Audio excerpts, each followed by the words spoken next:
Now to a political battle brewing in Northern California tonight for the new 3rd Congressional District. That district includes all of Placer County, as well as parts of Sacramento, Nevada, El Dorado, Plumas, Sierra, and Yuba counties. As we told you earlier this week, Scott Jones announcing he will be running for that seat. The Sacramento sheriff will face Assemblyman Kevin Kiley on the Republican ticket. So let's bring in CBS 13's political analyst Gary Dietrich. Gary, good to see you. This is not the first time Jones has run for office. You remember he lost to Democrat Breyer by about 3% back in 2016 for the Elk Grove Center District. So what do you think his chances of winning are right now?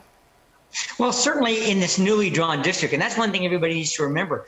All of our congressional districts, everyone has new boundaries, and you are seeing people shift all over the state, moving out of their district, going to other districts. And so now you've seen a district that's been seen as fairly competitive in some ways, not marginal, but fairly competitive, and two I'd say very high profile Republicans. And Kevin Kiley and Scott Jones are going to be duking it out for this. And that portends, guys, potentially a bigger battle in the primary than it might even in the general. So I think Scott Jones, particularly in light of the current climate, smash and grab and a lot of the issues related to crime, probably sees himself, and probably many of his supporters do, as a very strong candidate in this new district.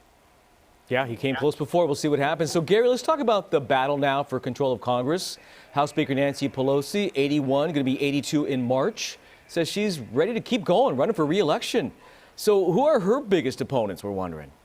Well, you know what? She's not going to have hardly any opponents in her district to speak of. I mean, the big shock, Tony, was that she said she's running again formally this week. Many people thought it was time for her to retire. And in fact, she made some noises to that effect recently. So this was kind of a shock to many, even her own party. Of course, with the chances of the Republicans retaking the House by California's own Kevin McCarthy down from the Bakersfield area, it surprised people even more. But right now, it looks like it's going to be a battle between the current speaker from California and the wannabe speaker from California.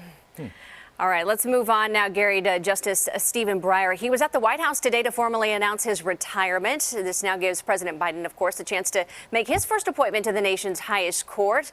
The president says he will keep his campaign promise of nominating the first black woman to the high court. And now we're hearing California Supreme Court Justice Leandra Kruger is on the president's shortlist. So what are her chances of being selected?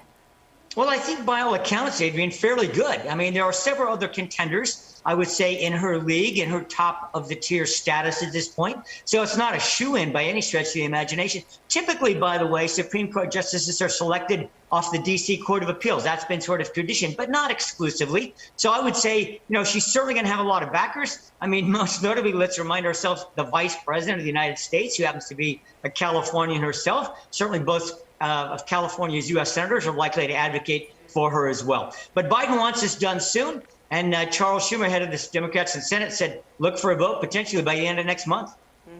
All right, covered a lot of ground tonight. CBS 13 political analyst Gary Dietrich. Gary, always good to hear from you. Take care. You too, guys.